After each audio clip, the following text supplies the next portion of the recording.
have had my doubts cleared and now I feel that I can be a researcher. What's the next step then? Since I am now convinced that I can be a researcher, the next hurdle is to choose a topic for my research. Did I say topic or problem? Then am I wrong in saying that I must choose a topic for my research? Few of my friends who are involved in doing some research have assured me that what I have said is right. They say that the topic helps you to choose a broad area of research. For example, I may say that my topic can be one of the following. 1. Cloud computing. 2. Parallel computing. 3. Ubiquitous wireless networks and mobile devices. 4. Big data computing. 5. Open source software development. 6. Machine learning. 7. Human-machine interactions. 8. Robotics. 9. Social networking and crowdsourcing. 10. Homomorphic encryption. I do understand that the list of topics is not exhaustive. Motivated students can still find more topics to be added here. Choosing an appropriate topic is a critical step in the success of my research project. It is also a fact that for many people like me, one of the hardest problems with doing research in any field of science is selecting a problem.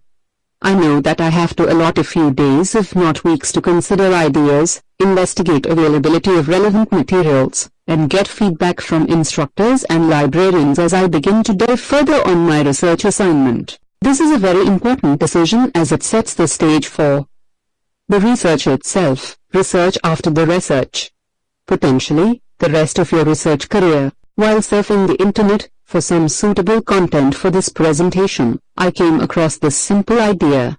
To generate a technical phrase, randomly choose one item from each column. For example, selecting synchronized from column 1, secure from column 2, and protocol from column 3 produces a synchronized secure protocol. Best of all, two phrases can be combined with simple connectives, making the result suitable for the most demanding use. Possible connectives include for, related to, derived from, applied to, embedded in. Thus, one could generate a thesis title by selecting a second phrase and a connective, a synchronized secure protocol for an interactive knowledge-based system. If a program can be written to select a phrase at random and after generating a topic as mentioned, if an automated literature search is also made available, the entire process helps in generating a variety of research topics.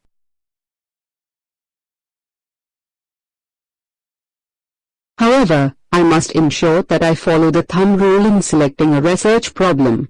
In other words, I must ensure that I have a satisfactory and convincing answers to these questions. 1. Do I find the problem interesting? 2. Do I feel that it's something that I can tackle in a reasonable amount of time? 3. Am I motivated enough to expend resources on, in terms of money, time and effort, etc.?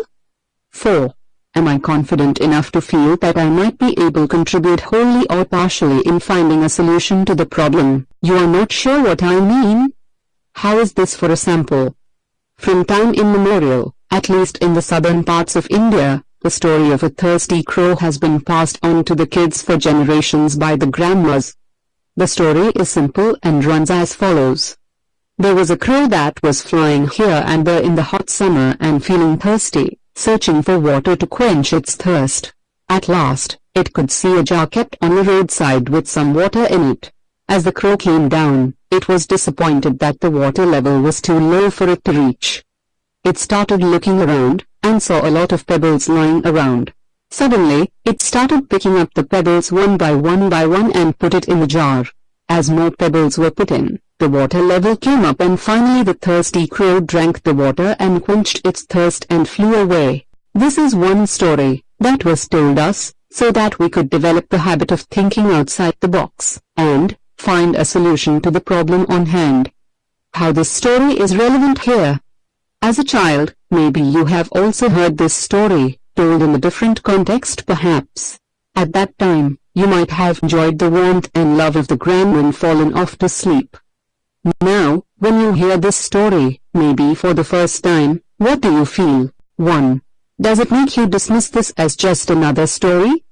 2. Does it make you wonder whether a bird such as a crow has brains? 3.